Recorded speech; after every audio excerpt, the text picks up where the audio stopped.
Did you?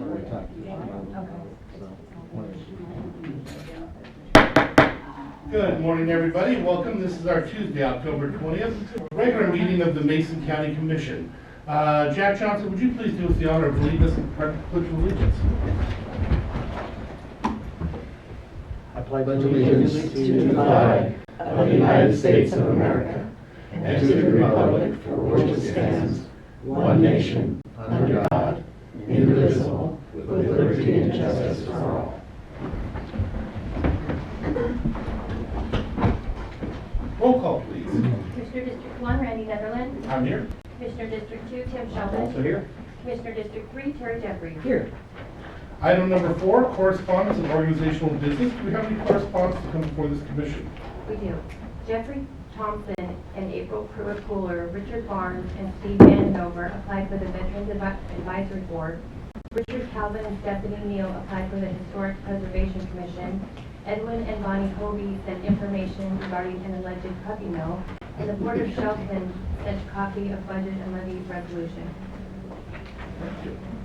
Any other correspondence or organizational business to come before the body? That's it. Thank you. Next, we'll move on to item number 5, which is our open forum for citizens input. This is your opportunity to speak to the commission and to the public, this is being recorded, about any item that may not be on the agenda. Remember, if it's something you'd like to speak about that's on the agenda, you'll be given an opportunity at that time when it comes up. But if it's not on the agenda and you'd like to speak, this would be your time to recognize, but please remember, it's a 15-minute maximum, so up to 5 minutes per person maximum, so please be brief. With that being said, is there anybody who would like to speak on an item that is not on the agenda? 4.2. I don't have a 4.2. You guys have a 4.2 here? Oh, we have that proclamation. Is that it? Yeah. Thank you for reminding us. We have a proclamation. Okay, do we have that under 10, or what do we have that? On this one, it's 4.2. We have it on 4.2. Okay. We don't have a 4.2. I didn't get my. Okay. Oh, that's okay. Then let's, well, no, none of us can change that. Yeah, sure. Thank you for Yeah. reminding me. Okay, with that being said, item number 4.2, Commissioner Sheldon, you have something you would like to I do, for us and today? thank you, Cheryl, for reminding us. We have a proclamation today, and I'll go ahead and read it. And I think it's of interest to a lot of people in Shelton, and to me as well, as because of its history. So, whereas in 1985, then Governor Booth Gardner met with the Shelton High School football team, telling them if they made it to the state championship game in their division, he would attend the game and watch them play. And whereas against formidable odds, the High Climbers earned a spot in the state playoffs and battled their way into the championship game. And whereas, as Governor Gardner watched, the High Climbers defeated Lake Stevens to claim their second state championship. Now therefore, the Mason County Commission proclaims Friday, October 23rd, 2015 as Shelton High School Homecoming and 1985 State Champion Football Team Recognition Day, and encourages local citizens to attend a reception for the 1985 team at the Shelton High School Student Union Building on October 23rd at 6 p.m., followed by a varsity football game at 7 p.m. at the High Climber Stadium. And this would be dated this day, 20th of October 2015. And this proclamation was brought to me by Jeff Green, former Olympian. He worked for the Journal and also for the Olympian for years in the sports department. And he's been contacting people and trying to get a turnout for the reception at 6 o'clock, and hopefully some of the players can attend and their families and reminisce. We have a member, you're a current member of the school board. Would you mind presenting that to me, please? Yeah. Should be good. Can we run up this way?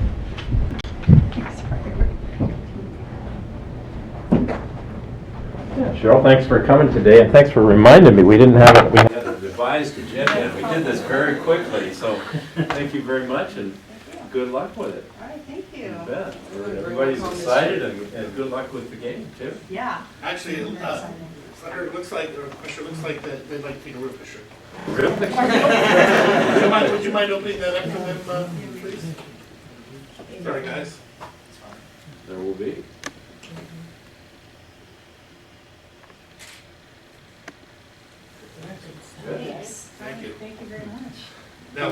figure out for our future though, how come the audience is going to have the we'll get that taken care of. Thank you very much for coming in, Cheryl. Okay, is there any other correspondence, organization, or any other 4-point items to come before us today? That is it. Thank you. With that being said, we'll go ahead and we'll move on to that open forum for citizens input. Shortened up, you got 5 minutes, no more, 15 minutes total for everybody. Make it brief. If it's on the agenda, wait till it comes up. If it's not, now's your opportunity to speak. Is there anybody who would like to speak on any item not on the agenda? Hearing none, we will go ahead and move on to number 6, adoption of the agenda. Mr. Chairman, I move that the Board of County Commissioners adopt the agenda as presented today. I'll second. It's been moved and seconded for the adoption of the agenda as presented today. All in favor signify by saying aye. Aye. Aye. Aye, the motion carries. Item number 7, approval of the minutes. Mr. Chair, I move that we approve the October 5th and 12th briefing minutes and the October 13th regular meeting minutes. Mr. Chairman, I'll second the motion. It has been moved and seconded for the approval of the October 5th and 12th, 2015 briefing minutes and the October 13th, 2015 regular meeting minutes. Any discussion on that? Hearing none, all in favor say aye. Aye. Aye. Aye, the motion carries. Item number 8, the approval of the action agenda. All items listed under the action agenda may be enacted by one motion unless a commissioner or citizen requests the item be removed from the action agenda and considered as a separate item. What we'll do is we'll go ahead and read them to you in the public, and after we've read them to you, if you have a question that will help you to decide whether or not to have it taken off, you'll be given that opportunity to ask that question. But if you'd like to testify or have any other deeper questions that you want to hear from staff, or we would ask that you go ahead and just have it removed for a separate vote, giving you the opportunity to testify or ask whatever questions that you feel are necessary. With that being said, Commissioner Shelton, will you read 8.1 and 8.2? I will read 8.3, 8.4, and Commissioner Jeffries, would you read 8.5 and 8.6? All right, Mr. Chairman, 8.1 begins approval to set a hearing on Tuesday, November 17, 2015 at 9:30 a.m. to receive public comment on rezoning 3 parcels along State Highway 3 at the request of Ronald Snaley. 8.2, approval of warrants. Claims Clearing Fund warrant numbers 803-0509 through 803-0965 in the amount of $1,118,154.14. Direct Deposit Fund warrants number 25-933 through 26-314 in the amount of $556,812.03. Salary Clearing Fund warrant numbers 700-1384 through 700-1427 in the amount of $855,260.69 for a total of $2,530,226.86. Claims Clearing Fund year-to-date total is $28,454,267.79. Direct Deposit year-to-date total is $11,911,192.56, and the salary clearing year-to-date total is $12,713,332.01. Thank you, Commissioner. Item number 8.3, approval of the 3-year subscription agreement with public safety testing for entry-level law enforcement and correction officer testing. The rate will be $3,150 per year. Item number 8.4, approval of a 5-year interlocal agreement with the Washington State Transit Insurance Pool for driver's license monitoring. The rate will be $1.18 per person per month with slight annual increases as outlined in the agreement. Item 8.5, approval of the Veterans Assistance Fund applications for food, $225, utilities, $450.09, and housing, $1,575, for a total of $2,250.09, as recommended by the Veterans Service Office. And finally, 8.6, approval to authorize Public Works, Utilities, and Waste Management to purchase treatment filters for the North Bay Water Reclamation Facility as a sole source purchase from Aqua Aerobic Systems Incorporated. Now that this has been read to you in the public, this is your opportunity to ask any questions that you may have that would help you to decide whether or not to take it off for a separate vote. But if you want to testify again, we ask that you just wait and have it taken off. Are there any questions that anybody has that would help them make that decision? Hearing none, is there any items that you would like taken off for a separate vote so you could have an opportunity to testify? Yes? 8.6, please. 8.6 to be removed. Are there any other items that anybody in the audience would like taken off for a separate vote? Hearing none, Commissioners, do you? Yeah. Nope. Okay, I will entertain a motion with the exception of 8.6. Mr. Chairman, I move that the Board of County Commissioners approve the action agenda items 8.1 through 8.5. I'll second. It's been moved and seconded for the approval of all the action agenda items 8.1 through 8.5 with the exclusion of 8.6, which will be taken off for a separate vote. Is there any discussion? Hearing none, all in favor signify by saying aye. Aye. Aye. Aye, the motion carries. That brings up item number 8.6, which is the approval to authorize Public Works, Utilities, and Waste Management to purchase treatment filters for the North Bay Water Reclamation Facility as a sole source purchase from Aqua Aerobic Systems Incorporated. Is there anybody who can speak on that a little bit? Please. What the heck happened to you? Never take showers, it's a bad thing. I wish I would have an exciting story behind it, but I don't. Just slipping in the shower. My name is Erica Schwinn. I'm the Deputy Director for Utilities and Waste Management, and I am working on the day-to-day operations and the management of our utilities, so therefore I'm very familiar with the project of the North Bay wastewater treatment system in that particular issue.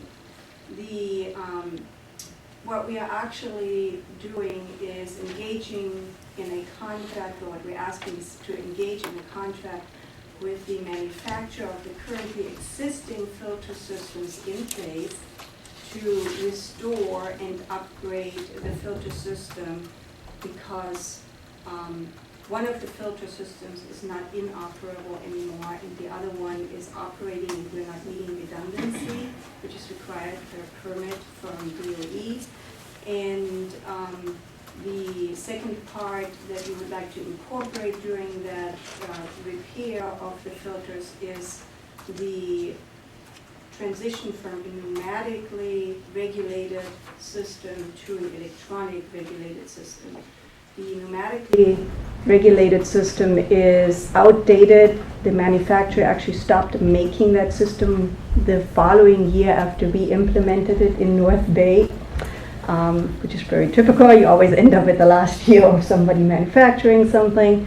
And the problems associated with that system that have been discovered by the wastewater treatment industry can be taken care of by switching to an electronic systems, because you have a more reliable system and less components that could fail. With that, could you also add in a little bit of the, well, part of the discussion we had as a commission was whether or not to do one filter at this time or two, but there was a great cost savings. Could you please explain? That is correct, Commissioner Netherland. We, like I mentioned earlier, we actually have 2 filter systems in place, which are required by permit, and both filter systems need to be in working order. So for right now, we did have the option to just repair filter number 2 and continue operating filter number 1 as is. And I apologize for not having the accurate numbers in front of me, so I'm kind of estimating it was somewhere around $40,000, $45,000 to replace one filter. And if we replace and repair only one filter, the costs would be actually dramatically higher for a variety of reasons. One is that the manufacturer actually is located on the East Coast, and travel costs associated with the representatives to come out here to conduct the work is dramatically higher, instead of them being here and conducting the work all at once. And we were able to come to an agreement with the manufacturer that they allow us to actually provide some of the labor force to dismantle and to replace the parts, dismantle the old parts and help in the installation of the new parts. And the labor savings are quite significant if we are replacing 2 filters at once versus 1, plus the travel costs that we would be saving.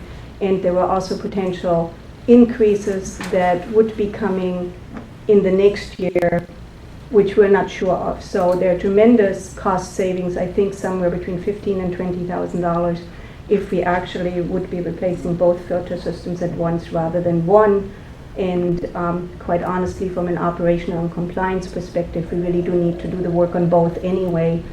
So let's be fiscally responsible, we figured, and propose that. Yeah, the one that's working is barely. Is barely working And along, It right. was well over $100,000 to Right. separate them out. Right. Do you have any questions for staff? Okay, thank you very much. Is there anybody else who has any questions for staff? Thank you. Thank you very much. Would you like to testify? Sure.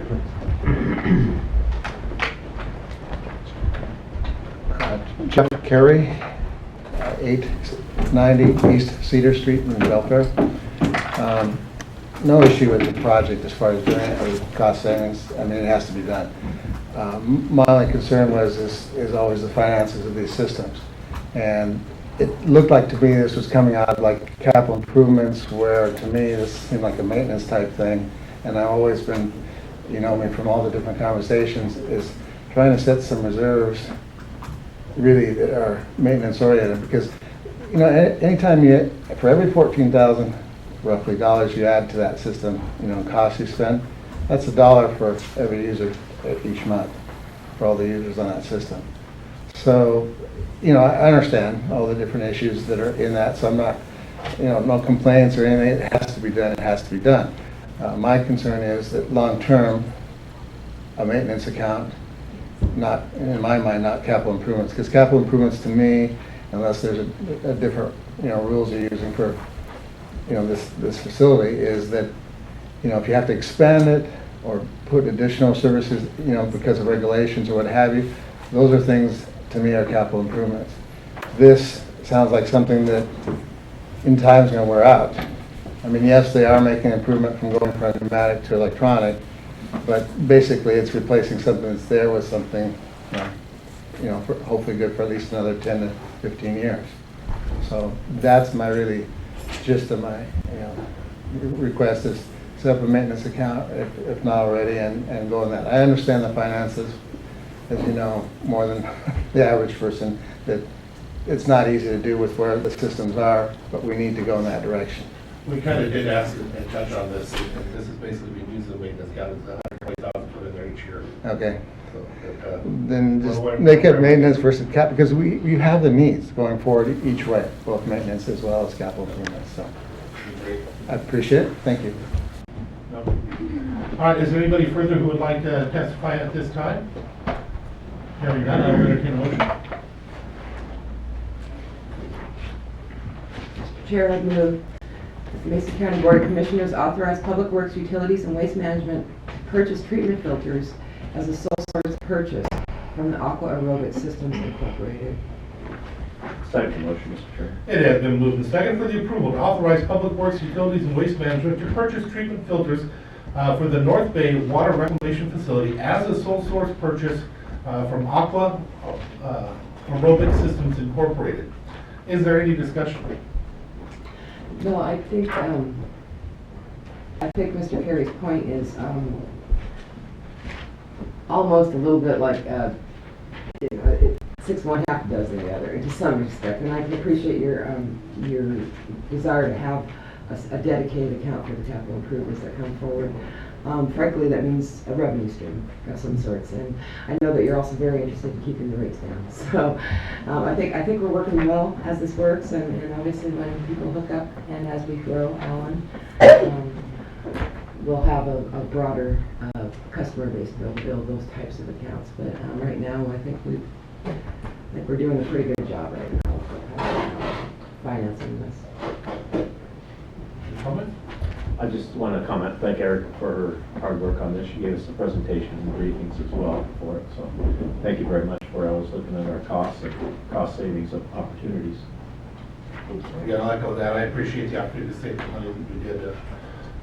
It's always hard when we have to spend it, but it sure makes it easier when we know we can save a lot of money. Because there was other savings that were involved that you broke out in our hearing, or our briefing that we're not covering here. Anything further? Hearing none, all in favor signify by saying aye. Aye. Aye. Aye, the motion carries. Now, the one that was accurate clockwise was the one up there, not this one. And we cannot start a public hearing until 9:30. With that being said, we're going to go ahead and jump on up to through our public hearing. We'll pick it up after we're done with these other aspects of it. But under item number 10, other business department heads or elected officials, are there any department heads who would like to speak at this time? All right.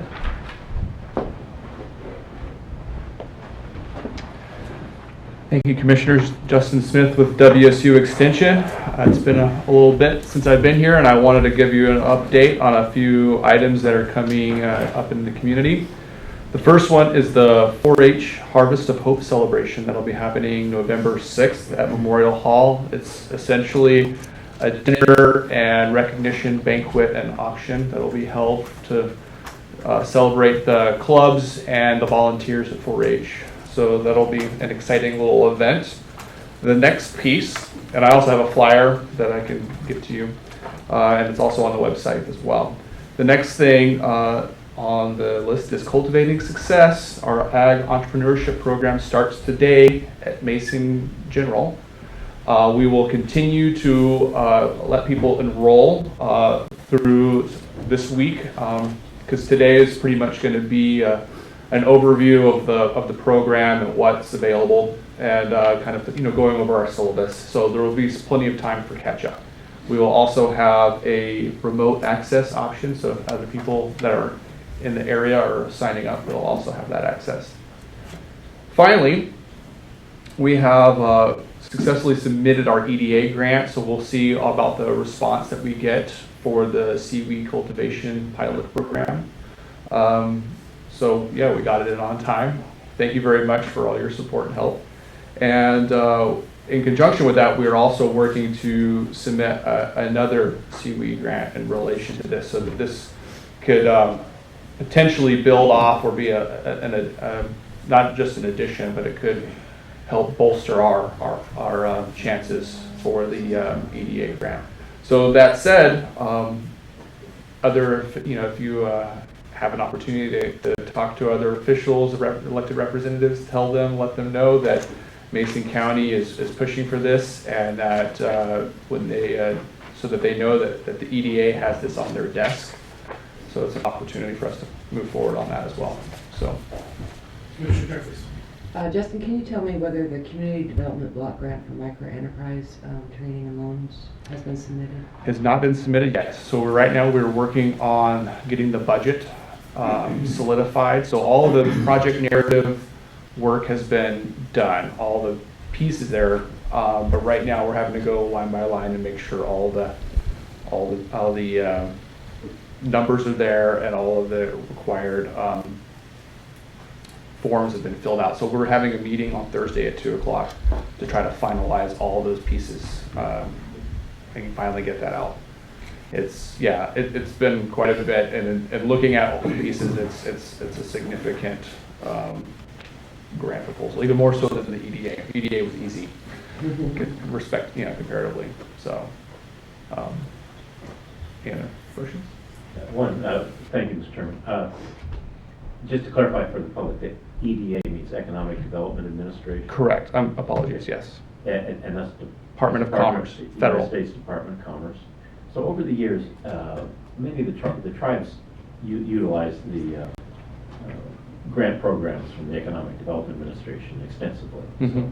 So I'm happy that we're starting to look at some of the opportunities that the Department of Commerce has for small communities, rural communities as well. So I think I'm really happy that you worked hard on that to make sure we got under the just made it in that the finish line there for our application in time. So that's really exciting. So I think there's just some tremendous opportunities there that we haven't uncovered yet, because we have this aquaculture resource here, and the industry is very built out. Yeah. But there's great opportunities as technology changes and new techniques are discovered. So thank you very much for working on this. It's really very exciting. Thanks. Yes, Yeah, exciting. this is our opportunity to build up. Yeah. Step out. Are there any other things that are happening at WSU that you can share with us that are coming in the near future? Well, in the near future, some of the things that I'm working on is this Farm Mason initiative with the Chamber of Commerce to develop out basically advertising and instructional material to basically bring young entrepreneurs to the county to set up farms in the area. So that's one piece that we're working on. So we're going to be going out in the community, doing interviews and developing video content to be able to distribute on social media networks, to be able to get people excited about coming here. So beware, I'll probably be talking to you and asking why you love your community and why people would want to come move here. So I'm sure that you all have something great to say. The other piece that, and that's kind of what that's really is connected to this kind of larger program on this community tech initiative. And I haven't really talked about it because it's quite extensive and big, but it connects to our training programs that we're developing to use Google Apps for Business. So we'll be working with business and community organizations to look at how they can better use technology to streamline their business operations, to be able to promote their work, do outreach, and coordinate their efforts. The other piece of that is also we are working on developing a program that would enable communities to use predictive analytics for community development decision making. So we're really focused on supporting rural communities to be able to leverage those technologies in a way that benefits decision making and decision monitoring. So where it supports that kind of adaptive capacity to be able to look at, this is the decision we made, and it was based upon this data and this level of probability that this would be successful, but now that we have this ongoing data stream, we're able to see that these decisions, we may be able to adapt in a different direction. So you're able to make a more flexible and adaptive approach to community development. And so right now we're in the process of building that out. So I'm working on a couple of mobile applications that allows you to do real-time data collection that goes into the cloud that you can then build out these models. And you can do them for business, you can do them for the EDC, you could do them for a number of different organizations based upon the parameters that they define, what their needs are, essentially. Will this include market analysis abilities for? Yeah, so you can do, with predictive analytics, you can do what they call sentiment analysis, where you are able to look at, sentiment could be the idea, what people think about a particular product or idea, that you can then get that information through social marketing, social media channels. You can do the marketing component where you're doing identifying or locating geospatially the kind of convergence zone of a cluster based upon your market statistics. So like if you have a business that you want to locate in a particular community, where's the right location based upon traffic routes, based upon the cost of rent. There's all these different kinds of factors that can go into determining where to locate a business, whether or not a business should even set up shop. Part of the problem though is a lot of the data that we have is it's not up to date, and it's hard to get sometimes. But it's not hard to get. It's just a matter of being able to access these tools to be able to bring them all into one location so that you can make sense out of what is there. The North Bay Chamber is asking some of the same questions that their members. We're doing a strategic plan. They're asking us to bring a picture of why you would want to be here, why you want to bring it. And then they're asking for you to bring a private picture of why you wouldn't want to be here. Oddly enough, mine's the same picture. It's all the people coming into town, coming through that road is the reason to bring a business here. All the people coming through that road and the congestion is one of the reasons why you won't bring a business here. It's an odd dynamic for up there.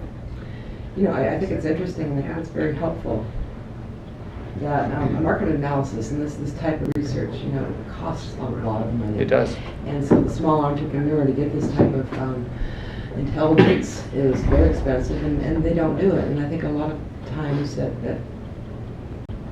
contributes to maybe the success and failure, unfortunately, of the entrepreneurs. So as difficult as it is for us to let go of some of our privacy through social media and the internet, it has created a more affordable opportunity for our entrepreneurs.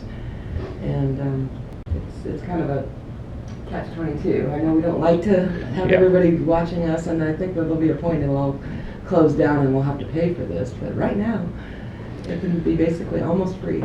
Don't Yeah. forget to use your library too, because I'm still amazed, I've been marketing my whole life, and I'm still amazed at what they pull out, what they have on you and you and you and you and everybody else on the information and free marketing tools. Oh, it's all there. There's this, the government has a platform they call City SDK, which is basically an open interface to all the U.S. Census data, USDA, ag, you can get up-to-minute flight information to weather incidents, earthquake, everything, and it's programmatic. You can program it, and it's automated, and you can just stream it. It's scary and amazing at the same time. So, yeah. One last item, Mr. Chairman.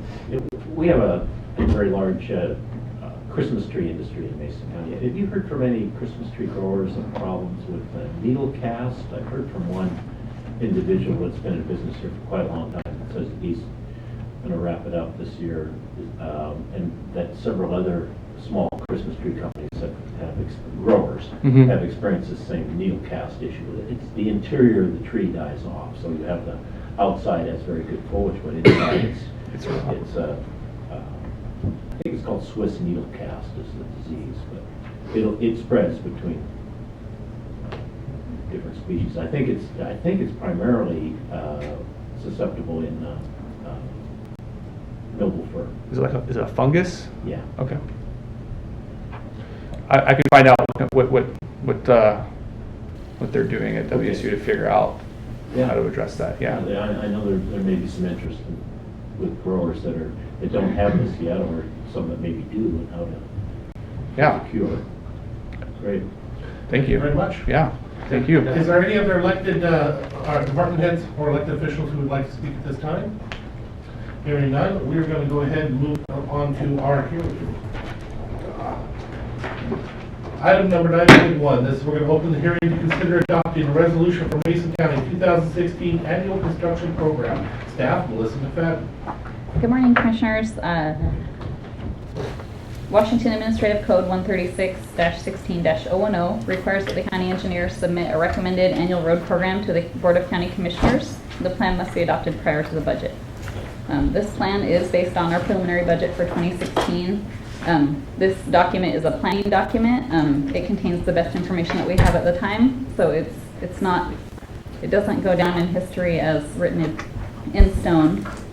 So this document is one that we also submit to the County Road Administration Board after it's approved, in order to be consistent with the practices of most other counties and to be as transparent as possible. We've opted to use the form that has to be submitted to the County Road Administration Board, so that's the form that you're looking at. Very briefly, projects that we plan to do in 2016 include about 4 miles of overlay, and we'll use our payment management system to spend the dollars in the best possible way, and I believe we've identified the roads where we will overlay a section of Mason-Benson Road and McCreevy Road. We received a countywide safety grant to perform some clear zone and guardrail work at several locations. The funds don't require any match and are part of the Federal Highway Administration's Target Zero Fatal Accident Initiative. Drainage projects we have planned are replacements of Carmen Road Culvert and Homer Adams Road Culvert. We always budget for some additional work in this category just for the eventuality of a failure. It will happen. We have earmarked funds available to continue purchasing right away on Simmons Road alignment. And I'll talk more about that in the 6-year hearing as well, because that's really when we'll get into the bulk of the work on Simmons Road is in out years.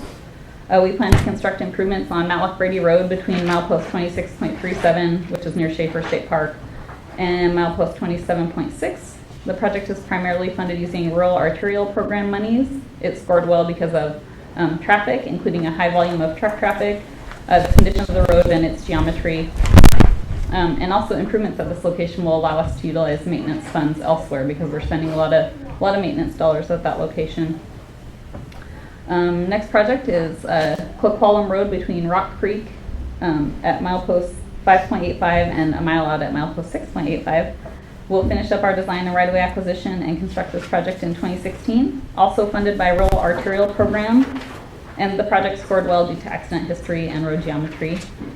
And finally, the last project on our annual construction program is our sidewalk along Old Belfair Highway between SR 300 and the Faith in Action site, the new senior center.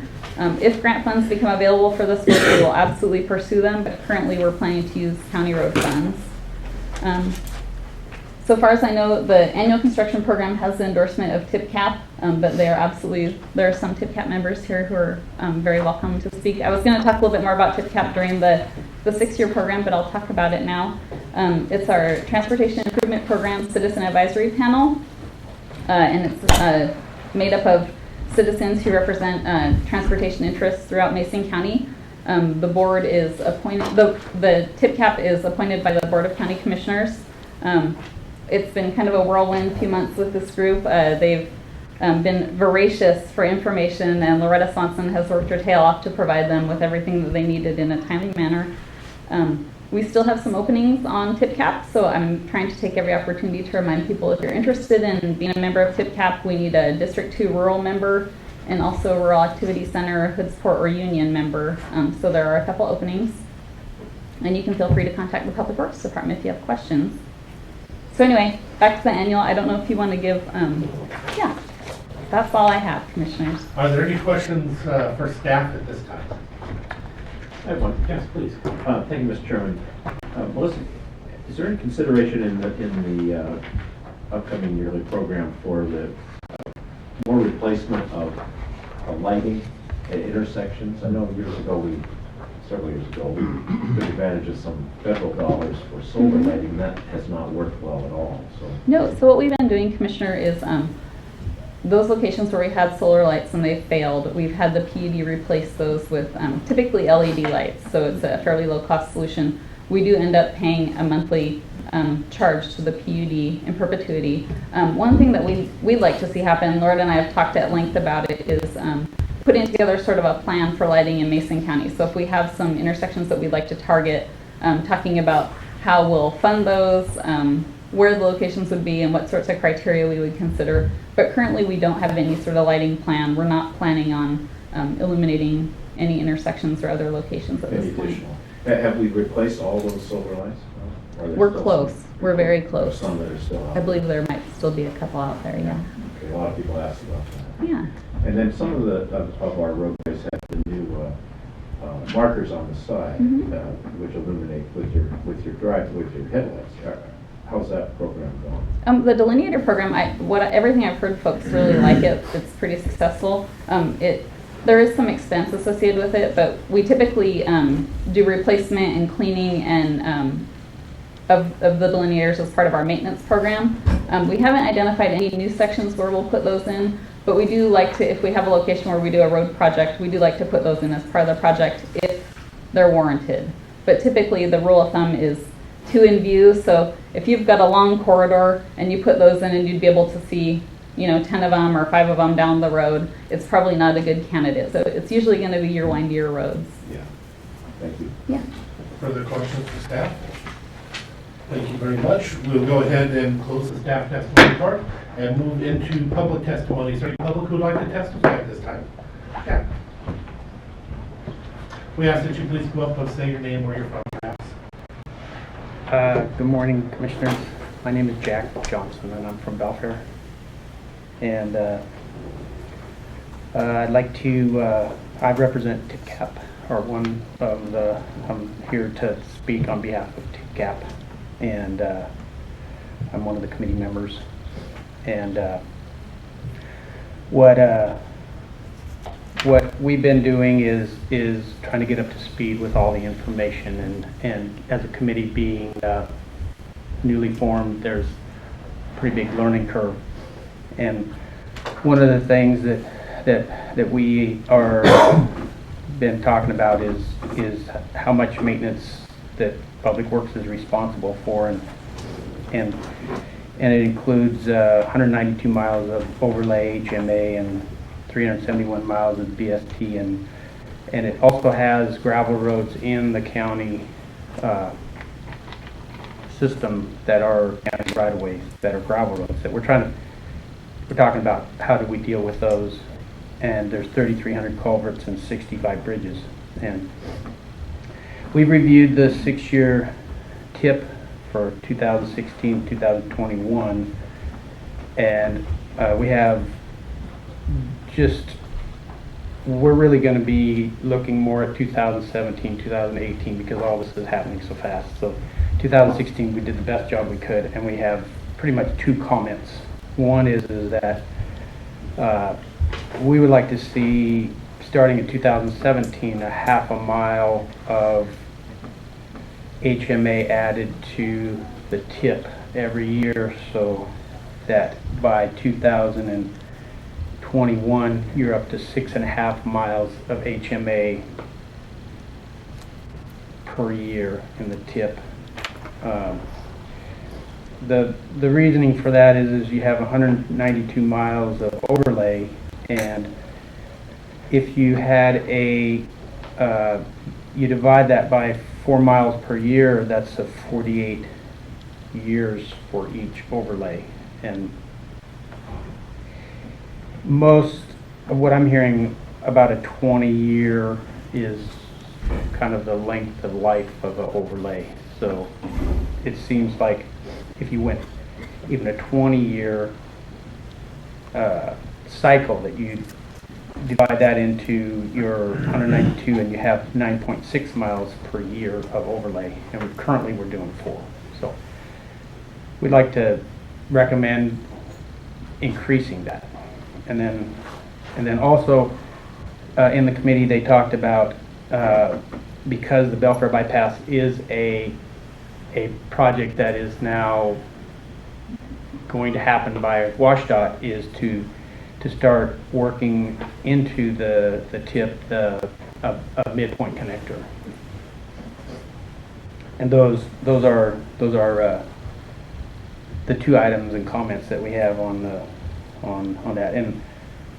And then as a committee also, we believe that all of the maintenance is underfunded, and so Jeff is going to speak briefly about the what we as a committee are seeing as far as funding of maintenance for the road systems.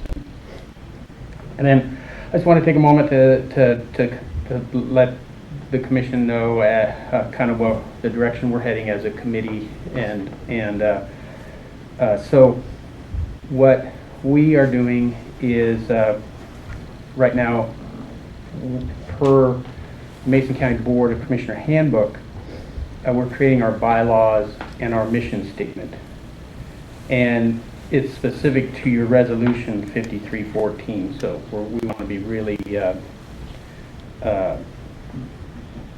addressing what you want us to do. And then currently we're envisioning we'd like to see full membership, which would include 9 members. We're 2 short.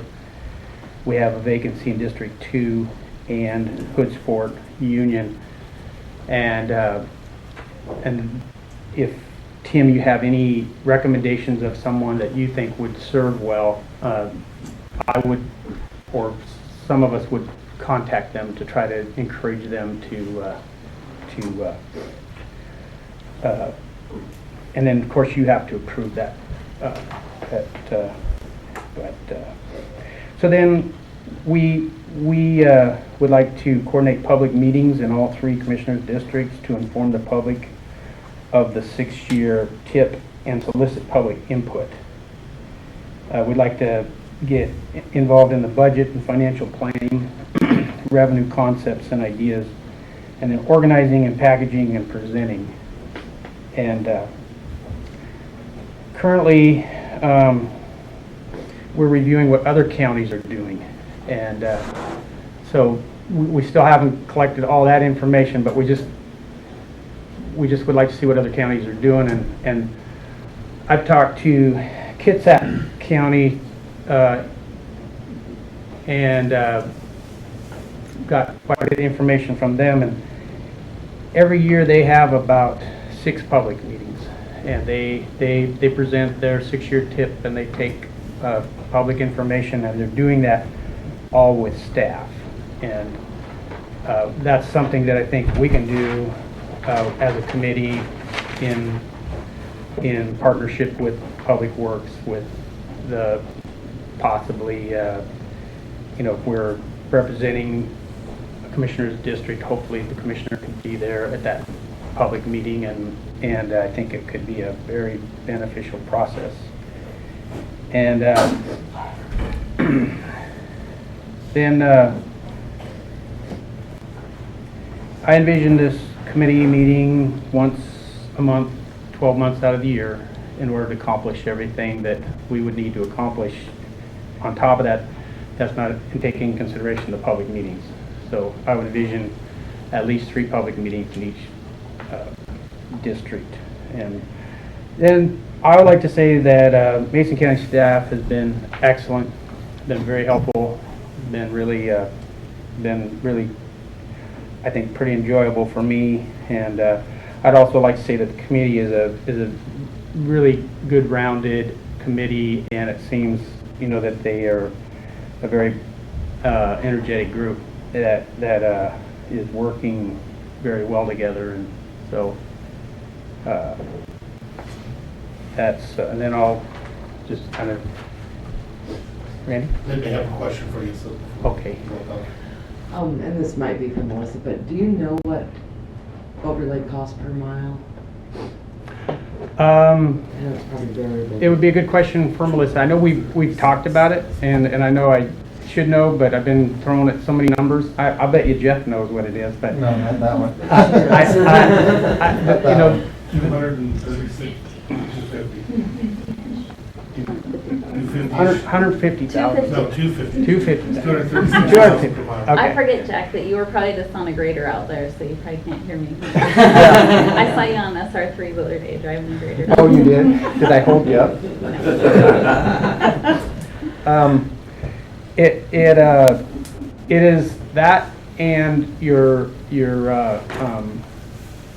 chip seal. Those are 2 of probably your most important maintenance items, and so those 2, I think as time goes on, those are really the 2 numbers that are going to need to be increased, because even the rotation of chip seal, I don't believe will sustain itself.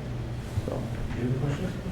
Well, a couple comments. First of all, Jack, thanks for coming here and talk a little bit about the role of TIPCAP. I think the committee sees the importance in this and is trying to expand the role and get the public more involved. And I've got a name for you that I'll suggest for a possible member out in my area, experienced guy. And I think the other point is that you're making is that maintenance has been underfunded. And that's something that we can't afford to do, because once your quality of your roads goes down, it costs so much more to bring them back up. And I think over the years, over the recession, in my almost 11 years now as a commissioner, what I've seen is that we as a county have borrowed, basically. We haven't paid it back. We borrowed money from Public Works for operations, for daily operations, for the assessor's office or the staffing here, because most of our expenditures for the county are county salaries. So I hope that as the economy improves, that we can reverse that trend and put more money back into Public Works, because the benefits over time are tremendous. People expect good roads and safe roads. And having that expanded membership, I think, gives us a better voice to bring to commissions about how important road maintenance is and keeping things up. And the last thing that I mentioned, we are kind of fortunate. If you read the paper here recently, there's an appeal to a court decision by the tribes, and of course they sued a few years ago about culverts, and they didn't sue the counties for increased culverts. They sued the state. And so the state's on the hook for millions of dollars to improve culverts for fish passage. So we as a county were fortunate that we weren't part of that suit, but you never know that we might not get dragged in.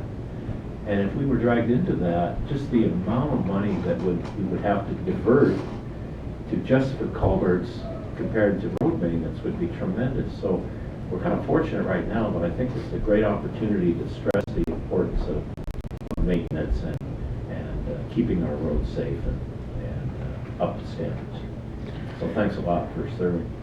Yeah, and a funny story is, I don't know if you ever know Al Lewis. He lived down by you. He was a Skokomish, his wife was a Skokomish tribal member. He was a pipe layer for me back in the 80s, and I remember eating lunch with him, and he says, "We're going to sue the government."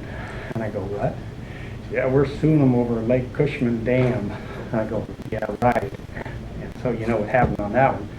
And also, we've also said as a committee that we're really working for you. So if we're not doing what you want us to do, then we're all wasting our time. None of us want to waste our time. We really want to be a functioning. Actually, Jack, you're taking it back to what we were hoping would be done. That's what you've been doing. It became an organization before it was closed down and gutted and restarted. That was not very beneficial for, it wasn't even worth the money that was being spent to keep it going, in my opinion. I served on it. But I'll tell you, you guys are doing a great job. You're starting from scratch. You're having to relearn everything from the beginning. You have to create the bylaw. You're doing it all over again to make sure that it is taken care of. One of the beauties that Commissioner Sheldon just brought up about money's going all over the place. After we were elected, the state auditor stepped in with us and explained to us we couldn't do that. But before, emergency management was all in public works, IT, just about everything went through public works. It was an easy way to get public works to pay for those things, but slowly all those things are coming back. But it's taken a while. Well, and maintenance is really, really important, and it's not only happening in the public, but even in the private business. I mean, I'll jump in an excavator and a window will be broke, and this will be bent, and this will be, and it's just, maintenance is just one of those things. Sometimes it gets deferred, but then you pay it for it one way or the other. So. Thank you, Jack. Is there anybody else who would like to testify at this time? I think you have two hearings. Yes, I do. I'll comment on the 6 years. Okay. Would you? I like it. Yeah. That was that's a good. Yeah, it works just fine. They're both interconnected enough to where. Yes. Yes, so I'm Phil Wolf. I live, I'm in Allen, and I'm not here as a TIPCAP member, though I am on the TIPCAP committee. I would, then speaking of funding, there's money that's diverted from the roads programs to the sheriff's, the sheriff's account. And just as Commissioner with Sheldon was speaking, there's been diversions over time. But and then I heard earlier in the meeting about building up, about having an entranceway into the county. And and the roads are the backbone of what of who we are, and and what we present to tourists and to businesses and everything else. So if we have nice roads, it will attract more taxes. Essentially, it'll attract more revenue and more taxes. For instance, I'm in Thurston County. Like around the airport, they've built these causeways, and they've built some roundabouts and different things, and it's just really inviting. So that that's what I have to say. And again, the county staff is doing the best with what they have. They've been able to save money over the years, which is, and combine things, which it's to help keep it going. But more money is needed. That's my comment. Thank you, Phil. Is there anybody else who would like to testify?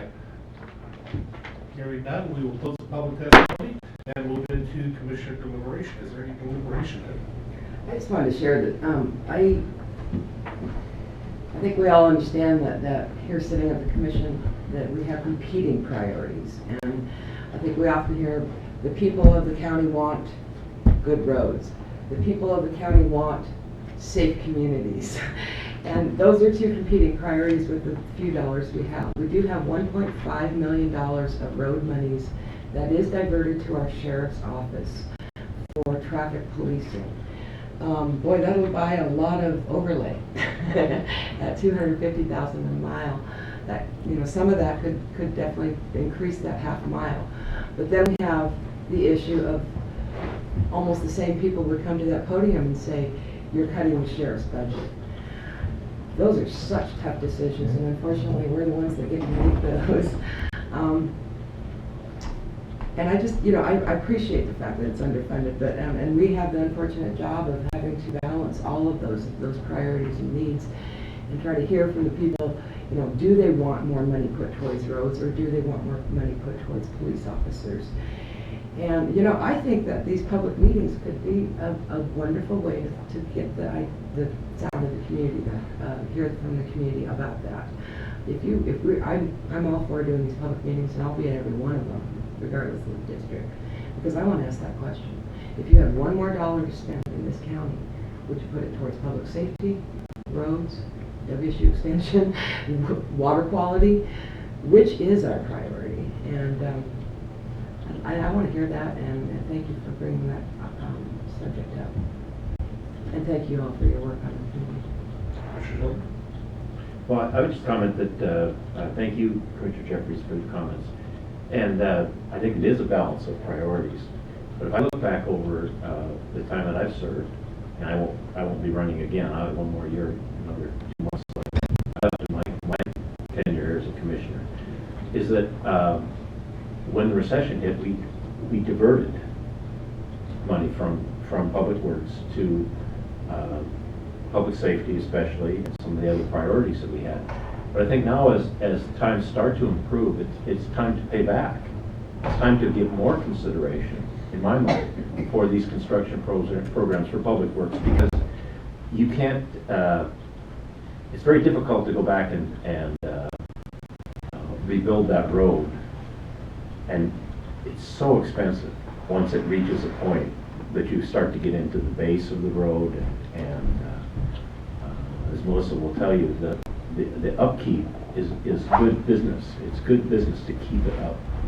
And I just think we have an opportunity now, as revenues start to improve. We're not out of the woods. I mean, we're not King County with 35% more money this year than a couple of years ago. We're not that close yet. But we do have to, I think, give more consideration to our maintenance programs and construction projects. So one of the things I've heard that probably passed on is I think you're going to find that the commission is very agreeable about these community meetings that you folks put together. And I know that was part of the original charter when it was first created the first time, and hope that it would continue on to this one. So one of the questions, remembering that we are on camera and this does go on, one of the questions the community is going to have to ask themselves is drive around, look at your roads. What are your roads like? Are they truly an issue? Do you need to update? When you go into the next county and you see the quality of their roads, how are we holding up compared to theirs? And then you're going to have to compare it with deputies and how many deputies are on the road, because that does make a big difference, and one will affect the other. So you have to ask yourself, are we doing right? Is it so deficient that we need to take deputies off of one and put more maintenance into the road? So as for some of these others, we have been literally taking a lot of those monies that were being spent from roads, we were taking it back and putting them all in their own little pockets. It wasn't just because we're such great people. We were told that when we first started in this job, the auditor came and said, you can't do all that. That money was being spent everywhere, but they all have their different silos. It's all being brought back, and I don't know of any that we're going to be in trouble for. Now we'll find out. We're cleaning them up. Yeah. But with that being said, is there any further deliberation? If not, I would entertain a motion. Mr. Chair, I move that we adopt by resolution the Mason County's 2016 annual construction program. I'll second the motion, Mr. Chairman. Okay, well, which one are you reading? The annual. It's the second one. Yeah, you're reading the second one? And that's No, the annual construction program is 9.1. I know there's been confusion. Which one are we having a hearing on? But So I have a 9.1 here. We're having a hard day on our numbers here. 9.1 that's all. is the annual. yeah, it's written on here. It's but- not the first. Okay, do I hear a second? I did. It's been moved second for the adoption, for Board of Commissioners to adopt and execute resolution adopting the 2016 annual construction program. Any further discussion? Hearing none, all in favor signify by saying aye. Aye. Aye. Aye, the motion carries. That hearing is closed. We move now to item number 9.1 again, which is now going to be, which is actually 9.2, which, let's go ahead and pull up that.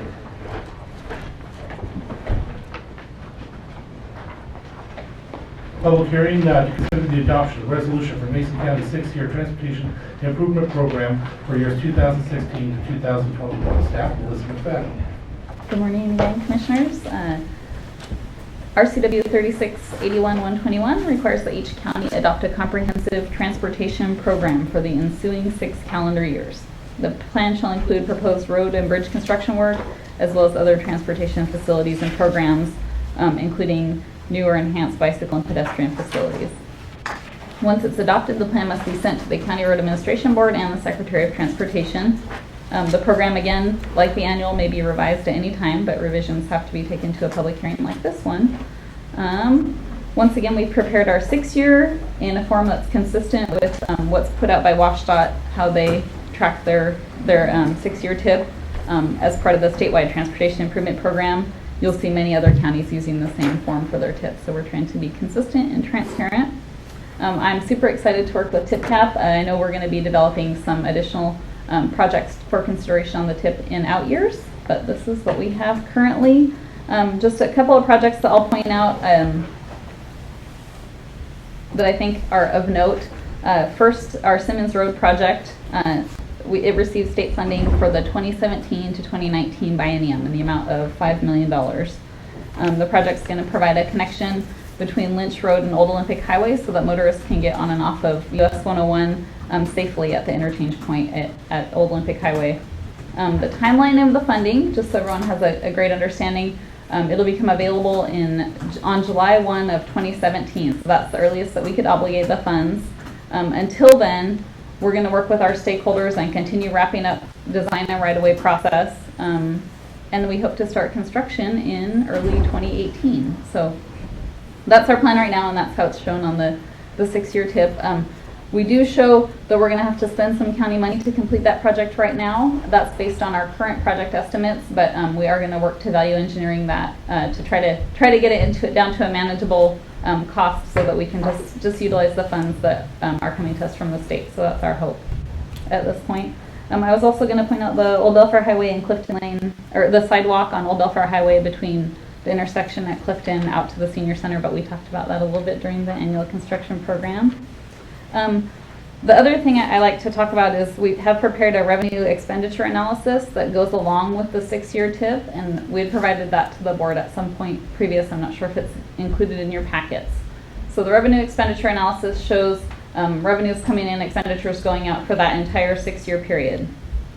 The analysis does show that the county road department would not have adequate revenues to support important future projects. So the revenue expenditure analysis doesn't paint a rosy picture.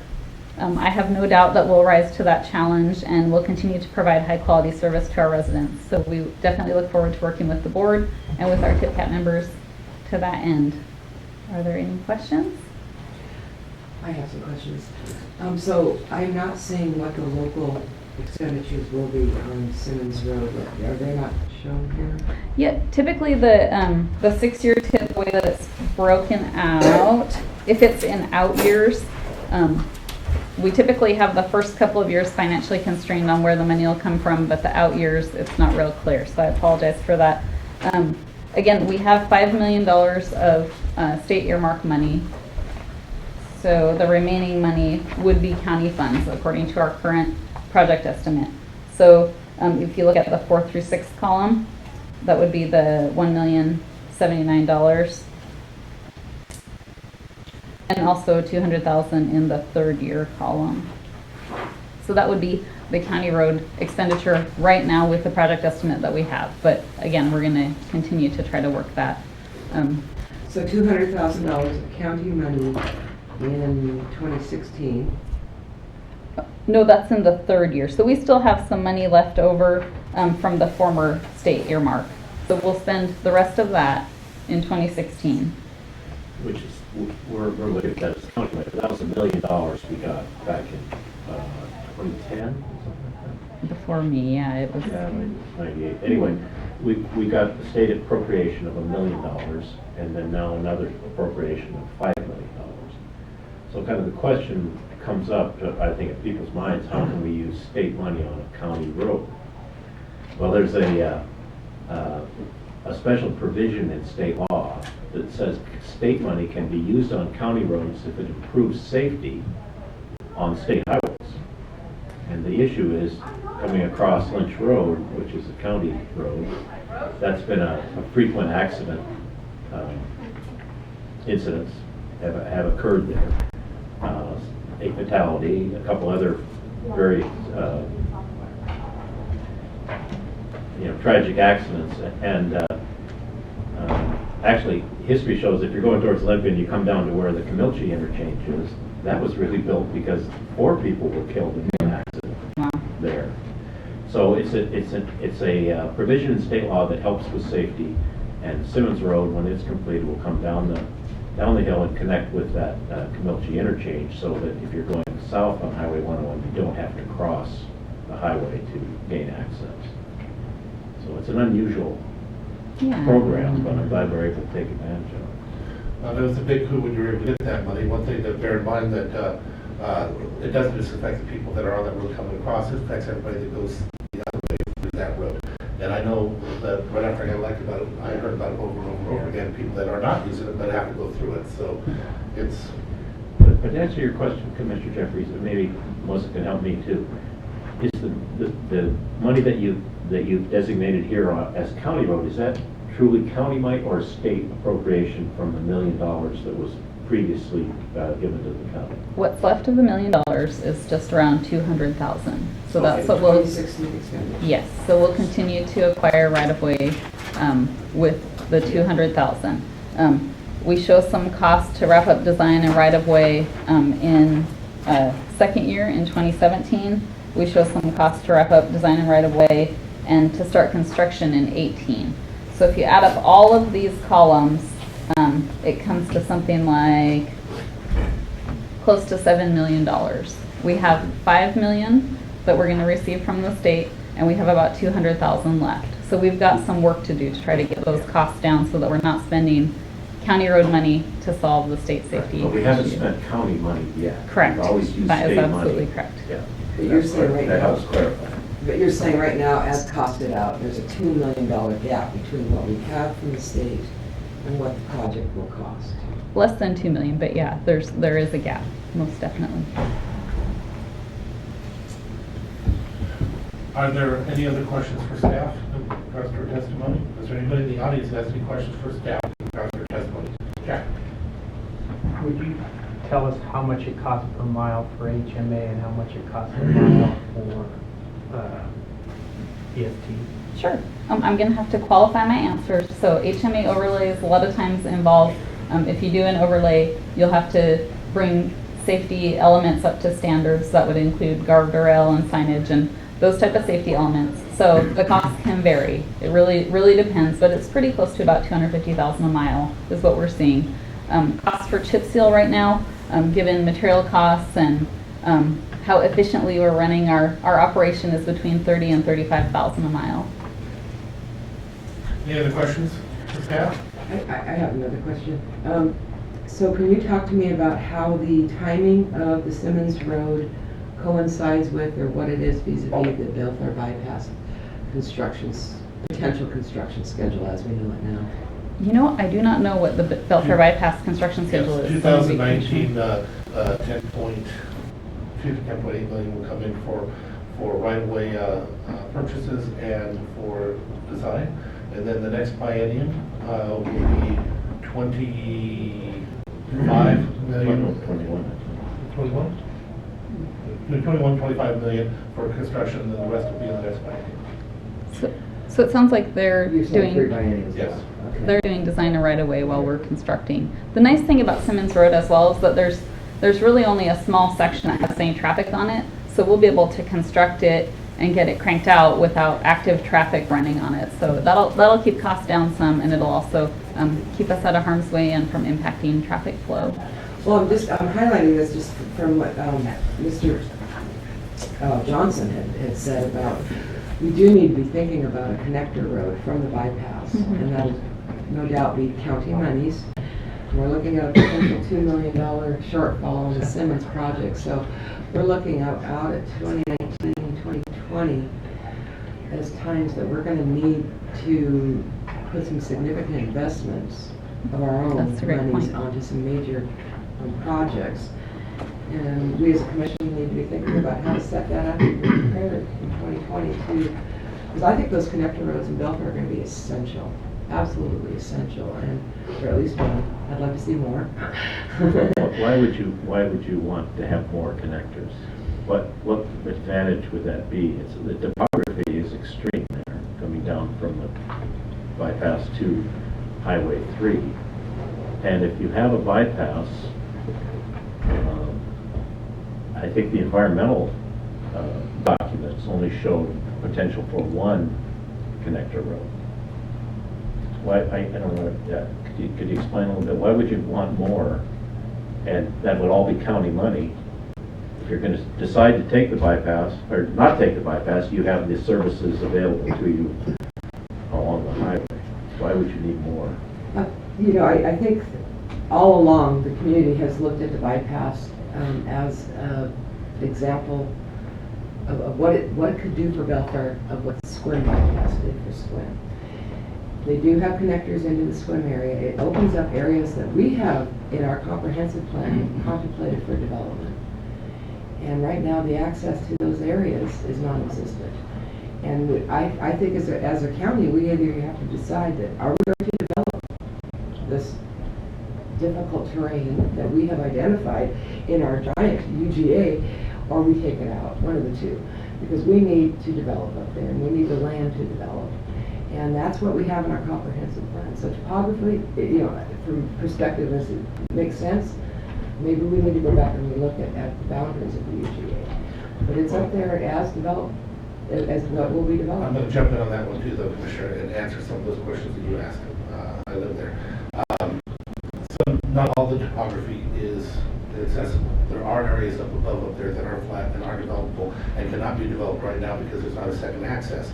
Not everything has to be county money going through. There's already people that live up there and have properties up there that are willing to donate that are already connected to a county road. It may not be an optimum county road, but having the ability to leave that area if the trestle comes down on both ends, to be able to exit that area is important for all the people that live there. To be able to access and come down onto where our hospital, our clinic is an important aspect of it. And again, it wouldn't just be county money. The whole idea is to utilize what's already there. There's more than just one that was looked at and put into that study. There's another one that's closer on to the kids at county money that's also being looked, which is two completely different areas. But the idea of just bypassing it completely and not allowing for development that is going to occur to be able to move towards Belfair would not be very wise.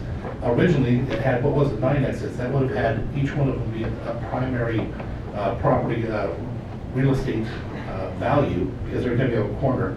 That's the best place you're going to build. That would have killed Belfair in the old days, but having a limited access is very beneficial to the businesses that are there.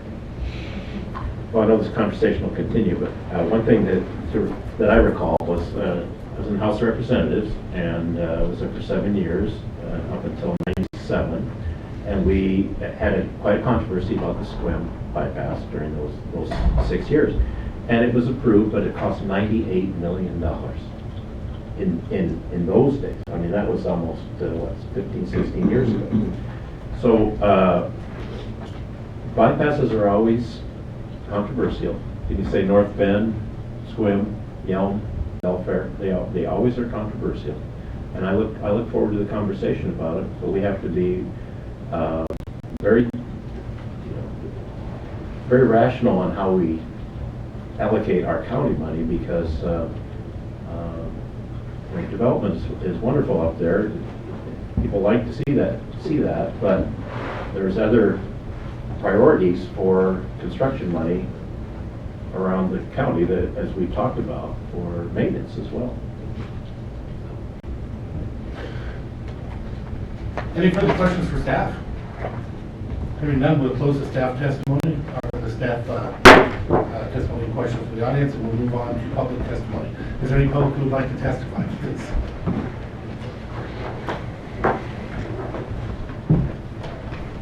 Jeff Carey, 890 East Cedar Street in Belfair. I also have the privilege, thanks to you folks, to serve on the TIPCAP committee as a vice chair. And I want to thank the board for one, getting it back activated and going.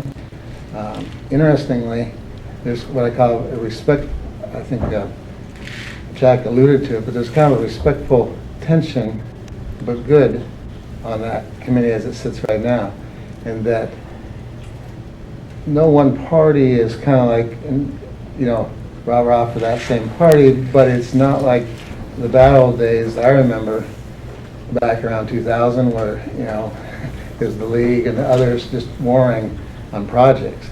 So, you know, whether there's a trails component, you know, that's important. There's, you know, so these different constituent approaches to the problem are keeping, I won't say everybody in check, but a lot, so far the group has been very respectful in how they work with each other in that environment, even though each of us have, you know, our points and where the direction we want to go. I mean, me with UGAs, others with, you know, the rural lands and what have you. And I mean, to this point, we've had either 7 or 8 meetings, but they're going in the right direction. And staff has been providing us a decent background and understanding of the roads. And even though some of us have been in the county and involved in planning in different capacities over the years, they're bringing up new things that, you know, we kind of knew bits and pieces about, but, you know, they're bringing what we, at least I can tell, is, you know, reasonably unbiased, you know, data and saying, you know, look at the things and giving us both sides of the approach and how we work the problem. So again, I want to thank, you know, the board for reestablishing the committee and to allowing me and others to, you know, serve on it. And I think the makeup right now, you know, is very, you know, very positive. And nobody wants to jump the gun. Everybody wants to get the, you know, the direction going, but we're all kind of saying, okay, this is a good of the county, not just of our specific interest. And so I'm very pleased with that. So another thing we start out is understanding what roads are, because we get in this issue of, and I'm going towards the financial side of it, but you'll see things I bring up that are kind of the whole encompassing issue. We're trying to approach the road system and we're saying, okay, there's always this weight between public safety, roads, all the different issues that the county's involved. We understand it. There's never enough money, no issue. But we have to still call it like it is and then move forward. I'm sure the board understands, but our committee is understanding that roads are like what the internet is now, only roads allow commerce, public safety, and leisure, we'll just take 3, to occur. And everybody's at the same level. I don't have to pay a higher price to get on, you know, a highway versus one road versus another. We all pay, we all get to use that. So we're all allowed equal, you know, footing as far as the commerce side, as far as public safety and all these. We'll work on the process, but we feel that there's got to be a way to look at things and saying, okay, is it really a chicken and egg thing as far as financing, or do you truly have to put money into roads to be able to have better public safety? Because if the roads degrade, then your times to getting to your fire service, getting to your fire, you know, whatever the issue is, these things, you know, slow you down. So we're looking at that and trying, you know, we're not there by any means, but we kind of understand the concept. 1, there's not enough money. 2, it's underfunded. 3, I think we're beginning to understand the gravity of the underfunding from the standpoint, Jack mentioned the number of bridges and the number of culverts and the number of miles. And you start looking and say, well, how do you ever make that? In other words, the classic one I'm using is the bridges. There's not a bridge that's going to stay for 200 years, okay? You got 65 of them. Basically, that means that one bridge, doesn't happen all at once this way, but one bridge every 3 years has to be addressed. And they're not going to all be state, grants. There's going to be county monies and what have you. All we're trying to say is we just need to, come to a point and assign priorities. And there's going to be hard decisions. But like Jack has mentioned, we are trying to get to the point so that we can get the public input as well as being able to support the board in giving you, as best facts we can do and pull together so that you can make those hard decisions and hopefully we can, support it. And the board, the TIPCAT committee has, had the discussion that even if we don't all agree, once it's voted, whether we supported that, that vote or not, the committee speaks as one and whatever that direction is going to go. I may not like what they want to do on something, but once it's, there's the backstabbing crap is out. At least with this run. I can't guarantee, down the road, but at least at this point, people understand that. So anyway, moving on. As mentioned, we're in a learning part, so there's a lot on the table, so there's not a lot of recommendations to you other than, as was pointed out, to start adding 1/2 mile, to the budget as far as the HMA, because you'll never make it even, because staff is telling us by experts and engineers looking at it that they really need to do 12 miles a year to stay on top of it. We can't do it doing it 4. And another always classic sense I always made when I was working, assisting in planning in Allen was, you got 620 or plus miles of road. Again, I haven't seen a road, at least in this county or in Western Washington, that over at least a 100-year period you didn't do some major rebuilding. I'm not talking about maintenance. And I'm not saying that we have to have the top of the roads, but we do have to think about and at least consider, and this committee is going to look at all the different funding issues. In other words, the diversions, the REITs, the property taxes, and go to people and say, okay, what is it? Because it's all too easy for everybody to say, I want it, and somebody else pays. I don't have a problem with the concept you want it, but then we're gonna pay for it.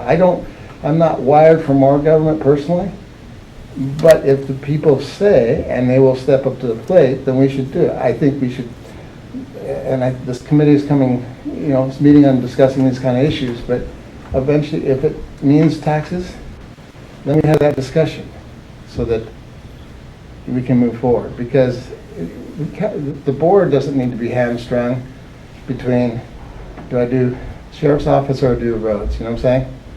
You're always going to have that, but you need to know that there's these issues. And so anyway, so the bottom line is that we feel we're definitely underfunded on the maintenance.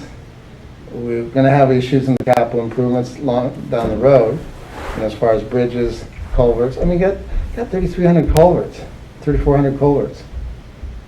They're not all fish passage types and all that, but that's more than a day or two of, or a year or two of maintenance, and they do wear out. I mean, a number of them do. So, what else without belaboring any other point?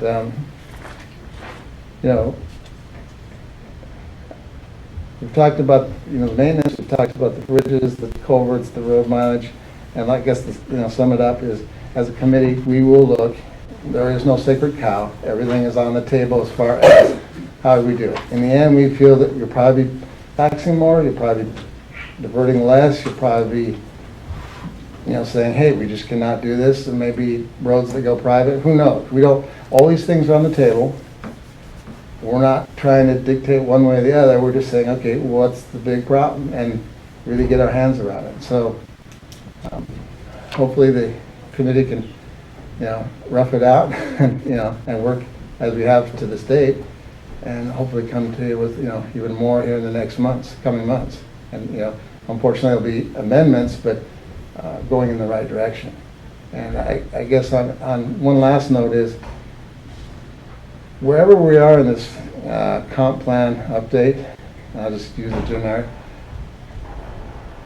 it's needed, and it needs to be concurrency between what we're trying to do as a comp plan and the goals and all the planning and all that, as well as, the transportation portion of it, and get that to fit. Because right now, at least personally, I feel that there's definitely a miss at this point where we are right now. So the committee hasn't agreed to take that on yet, but hopefully through other committees or what have you, that public portion can work that in, because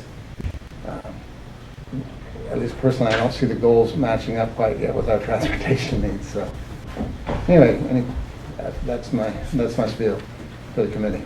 Any questions, comments? Fine. I would just want to say thank you for your comments. I think you brought a lot of things that we've been talking about here into perspective. I think we do need more conversation about transportation countywide. Over the last few years, we've had a tremendous amount of conversation about law enforcement, but certainly not enough about transportation, and they are very related with the diversions and with other things we need to bring into focus. I always go back to the fact that our neighbors, Lewis County and Grace Harbor County, are both very rural counties like we are, but they each have 9 incorporated cities. Right. So you've got cities that are providing transportation, city streets, and they're constantly upgrading those. And they have their own problems, but they do have that jurisdictional function as well. We only have the one incorporated city. Although we have a lot of developments that started out, like Alderbrook, for example, which are private roads. Right. And those kind of substituted a little bit for the cities that make expenditures for roads. So I think we are a very unique county, and I'll close with this. Maybe it's time, after, I look at this over a long time here in this seat, maybe it's time that we take a look at, for law enforcement anyway, something on the ballot. If people want to make a additional expenditure for law enforcement, that would free up more funding for county roads. It may be a double benefit that they would get. So something I think to think about. Any other? No. You don't ask me a question, right? No, I do want to make a comment. The folks that may be watching at home and do not have the actual plan in front of them, just to give you an idea of how much things cost to have done. These culverts we talked about earlier, we have a culvert listed here for the Shelton Matlock Road of $400,000 just to replace a culvert. 80,000 of that is just for the engineering. Roads are expensive, and culverts are even more expensive. I often ask Melissa, our road engineer, why does it cost so much to replace a culvert? And we had the conversation earlier, it's because of the major requirements around fish passage, and we saw that in Belfair Whiting. It added quite a bit of money to that project. These are very expensive things, and it may seem like it could be easy to do and fast and easy, but just having to do these culvert replacements on top of all the road construction we talked about, yes, there might be a need for another source of funding just to take some pressure off. Well, we have one culvert there that's not actually a stream. It is a ditch runoff, and it's going to cost an additional $800,000 for that nice culvert to go underneath the highway, so it can connect to a stream, that it becomes possible habitat. Interesting how that works.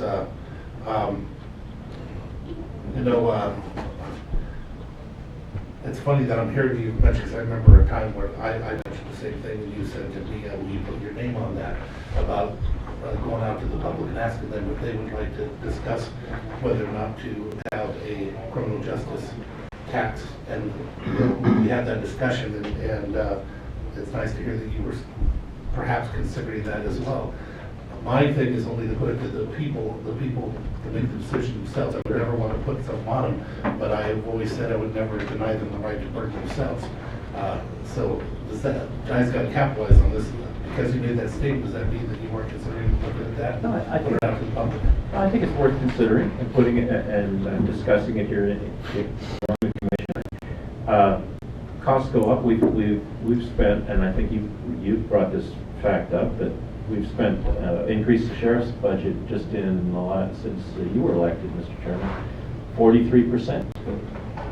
43%. How can an organization sustain that without leaving county roads behind, or other services or other things behind? You can't sustain that kind of increase in cost. And I think also people are very interested in performance measures. You know, performance measures for roads are a little easier to ascertain. Is a road good? Is there potholes? Is it sloughing off? And on the criminal justice side, you know, we look at crime rates per thousand, and they're not going down in Mason County. Right. You know, crimes per thousand in Jefferson County are close to half what they are in Mason County. So, you know, finding those numbers and looking at, you know, at performance issues, I think that's what some of the public is saying to me. And when you put things, something like a criminal justice, it'd be a sales tax, primarily sales tax increase out in the public, and the public has an opportunity to, as you say, Mr. Chairman, weigh in and make a decision for themselves, and they will consider some of the issues that they have with residential burglary and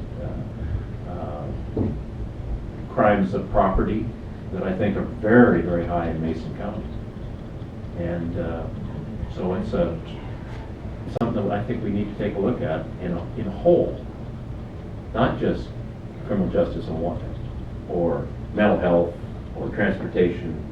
I think they all are so interrelated. Just on the criminal justice side, it's not just the sheriff, it's the prosecutor's office, it's the court system that are involved as well. There's three legs to that criminal justice stool, and that takes almost, 70 cents out of every dollar we spend. Right. We were just excited the other day, we had a piece of paper that showed where we're sitting on this year's budget and how well we're staying within the budget. And I gotta admit, I think we were actually excited to the fact that public defense has not escalated as it has since we got here. It just, every time it's 100% almost, and this time it's within budget. I think we were actually getting. It's a $600,000 budget, at which we get $30,000 from the state.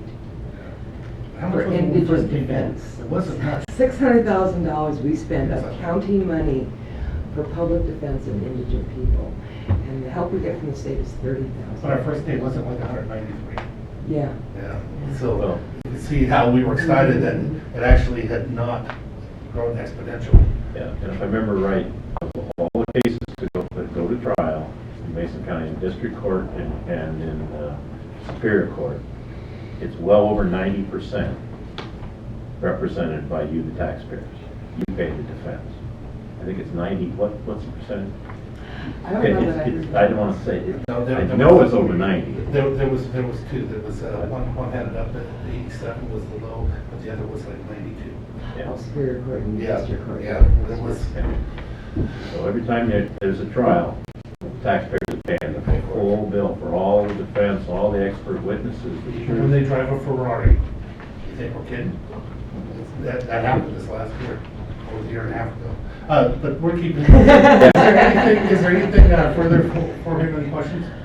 Thank you very much. And again, I want to thank the board. And one last point too is it was mentioned we're looking at other counties.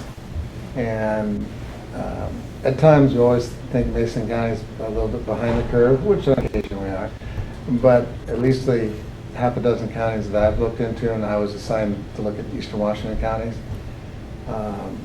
some of which I know pretty well because I have relatives and family that live there and what have you. I have to say that I'm proud that, we're having a citizen side, because too many of their committees, either because of population or whatever, are too bureaucratic in the sense that they're heads of different departments. and there's not even one citizen in the committee. That's exactly why we did this and why we closed the other one down. Yeah, so I mean, it may be tougher to work through the problems, but I'm confident with the group that I'm serving with that, we'll make progress. So, thank you. Thank you. Is there any other public testimony at this time in regards to this issue? Hearing none, I will close the public testimony and move to commissioner deliberations. I have to hit one thing on the conversation we had earlier when it comes to north-south. It shouldn't always be north-south, but that's the way it seems to come up. I got to point a few things out when it comes to expenditures on whether or not to spend on roads up there in Belfair. When you look throughout the county and the money that runs our county, it's actually pretty simple for those that don't know, that you look at the city and you think this is where the money comes from, but that city money does not go to the county. It goes to the city. So when you look at our property values and you look at the money that comes in, we have a great increase in sales tax this year, which has been very beneficial in the county, but at the city, they're running flat. But when you look at where these things come from and how it comes about, let's just take a brief look at it. Out in Hoodsport, which is county, not city. You got Walmart, you got Taco Bell's, you got everything here, but that's not ours. That doesn't come and pay for all your stuff. When you look at Hoodsport, you have that one store which has got a great value to it, and that's going to bring in some money, it's going to bring in some tax, it's going to bring in some property value, and you have that strip. When you have, look at Allen, a beautiful place, but again, they have a very small store, and they have some areas there that have some value that bring stuff into the county. Where else in the county is the large growth? It's almost like a shopping. When you look, you have two large supermarkets in Belfair.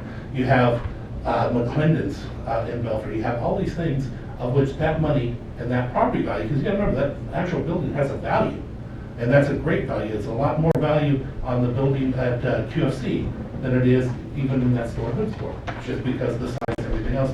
And that tax comes back to the county. And I think Jeff had said something that actually caught me.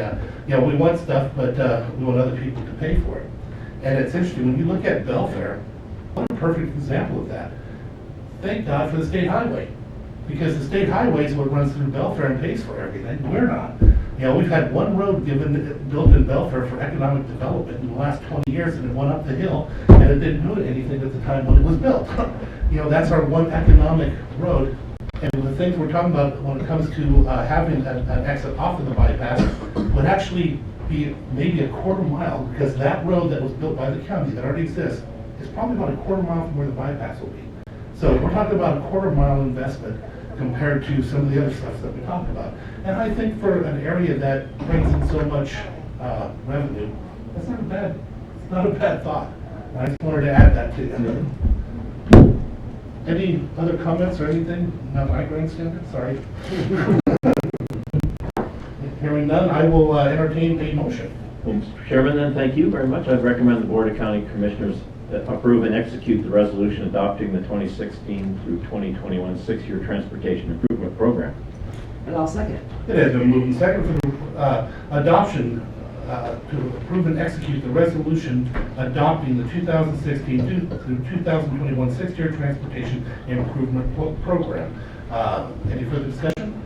All in favor say aye. Aye. Aye. Motion carries. That hearing is closed, and now we move right back to item number 11, which is our board reports and calendars. Thank you to the committee, especially, and the staff for working on it. It takes a lot of time. We are lucky to have you. We actually talked about it a lot when we were doing it. You guys, even though you're the ones that volunteered, you got to admit, you were also handpicked. We went out and asked people that actually knew what they were doing to get involved.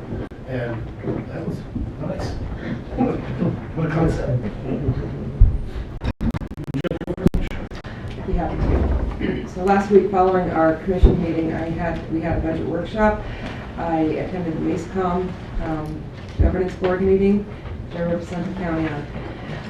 Wednesday the 14th, I went to represent the county on the Olympic Region Air Quality Control Board, and then I attended the Mason Transit Volunteer Appreciation Lunch, and then attended the public meeting of Sierra Pacific to the public regarding the project, the new mill.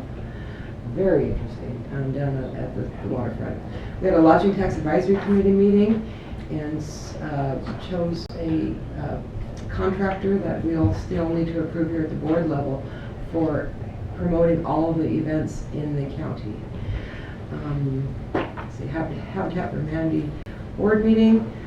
I attended the Realtors Housing Issues briefing, and then the weekend did some personal housework. Actually, I'm doing some work on my walls, which is scraping up my knuckles. See, we are in the beginning of a search for a replacement for Kim Clint, who will be leading Mason Matters, and so I had a succession planning meeting Monday morning, briefings and budget workshop yesterday. This afternoon, we'll have a budget workshop following this meeting, and then a Mason Transit Authority meeting. Criminal Justice Working Team meeting on the 21st, Wednesday. We'll have a conference call with members of interested people regarding a survey to see what voter sentiment would be around parks funding going to the ballot. Mason Matters meeting, Area Agency on Aging, and Mental Health Substance Abuse Advisory Committee meeting on Thursday, and then Economic Development Council lunch, and then briefings on Monday again, and the commission meeting on Tuesday. Thank you, Mr. Chairman. After our briefings on Monday the 12th, I attended a Northwest Power and Conservation Council meeting down in Vancouver. It was very interesting. They're putting together their 5-year plan, which they do every 5 years. And that goes to Bonneville and the power agencies that we depend on so much. Sierra Pacific meeting, Commissioner Jeffries mentioned on Wednesday, October 14th in the evening, I think was well attended. I thought it was very well done. I think that people that came and others hopefully got an idea how serious the company is and how steadfast and focused they are on getting that mill rebuilt. The demolition will start here soon on first phase, the demolition of every building out there except the power plant and the roundhouse. Will be the last 2 buildings standing. And if you've ever been down on the waterfront, it's over the years, and there's some very large buildings that will be coming down. Actually, the auction, Murphy Company started the auction today of all of the heavy equipment down there. There's lots of forklifts and log loaders, but the average person doesn't have doesn't use the things that they have in quite the size. Let's say there's some big equipment down there. Last week I was also able to attend a teleconference committee, our Energy, Environment, and Telecom Committee. The State Senate met in Ocean Shores, Canal Casino, and talked about some of the rural issues. One of the things that came out of the meeting, very briefly, was that Hood Canal Communications, our local provider here, has done a tremendous job with providing service to remote areas. And I think many of the people at the committee were very interested because out on the coast, Queens, for example, Quinaul, Tahoe, going up towards Forks is very underserved. So the kids that are out there going to school don't have the opportunities, even Cheryl, to take the tests that our kids can take online. It's really a detriment to the educational system when you're outside the network. And many people out there on the west end carry 2 cell phones if they can afford it. U.S. West Cellular, I think is the one name, and then also Verizon. But they can use one out there and then one when they get a little bit farther inland. It's not working well. So anyway, it was a very good meeting, but a lot of congratulations to Hood Canal because they really showed some innovative technology that they've used here. Spoke to the Hood Canal Lions at Alderbrook on the 15th. Then we had some briefings here yesterday. I wasn't able to attend most of the day, though. I was at a tour out in Longview with legislators from Washington, Wyoming, and Montana. And it's about Longview. That's an industrial city. It was probably one of the first planned cities in the West Coast. Very large industry down there, Weyerhaeuser and others. The Reynolds Aluminum facility is gone, and a company called Millennium has come in 4 years has demolished a lot of the buildings, a lot of the sites there in anticipation of other bulk commodities being shipped. So it was a very interesting meeting, and met some real down-home, plain-speaking direct legislators from Wyoming and Montana. Interesting people. I have a hearing tomorrow in Olympia with the Joint Transportation Committee, 10 to 3 in the Sherwood Building, and mentioned the proclamation we signed. There's a reception at 6 o'clock tomorrow night, and then a football game, and we'll honor those Shelton High School champs in 1985, 30 years ago. And then back here for some briefings on Monday the 26th. Excellent, thank you. Budget workshops, looking at coordinating council meeting, and just so you know, we have sent a letter to Pope Resources saying we're not going to be able to work with you anymore on the Port Campbell, because they just want more and more and more. They want to take all the responsibility for the dirty land, and we can't do that. We can't put our county in that position. It's just, and you know, it's funny because I kind of thought I thought giving $1 million to somebody to buy something that they can't build on anyway, I had an issue with anyway. But believe it or not, that wasn't enough for them. They wanted enough Do more. we have any backup litigation sites? No, we're having to find them now. Starting all over. Yep. So the hiring event, we had the volunteer luncheon that we also attended, the Sierra Pacific. Be careful what I say, because I was not as excited. I was disappointed on some of the things I saw from some staff that really was enjoying making this company jump through their hoops, and that will always bother me when I watch that. And I was impressed by the company on how easily they seem to roll with the punches, and we're okay with it. But when I was outside talking to one of them, it's not quite that easy. They're wondering how in the heck could anybody do this here. I would hate to see us ever even lose those jobs, that opportunity, because we want to not follow the law, but create a plan. For example, stormwater. They don't just want the stormwater created; they want it top of the line, best you've seen in this region. All these other things. That's not what it's supposed to be when you do a law and you have administrative people running it. It's not supposed to be on what they would like to see, but on what the law says it's supposed to be. And that saddens me, and I have to just say it because I hope they find a way to get a hold of that. Temple Board meeting, briefings, budget again. I met with a friend of mine, just got back from Missouri. He's offered a piece of property there, and they were talking about the building and stuff. You know, we had all our discussions about the ag buildings and the storage.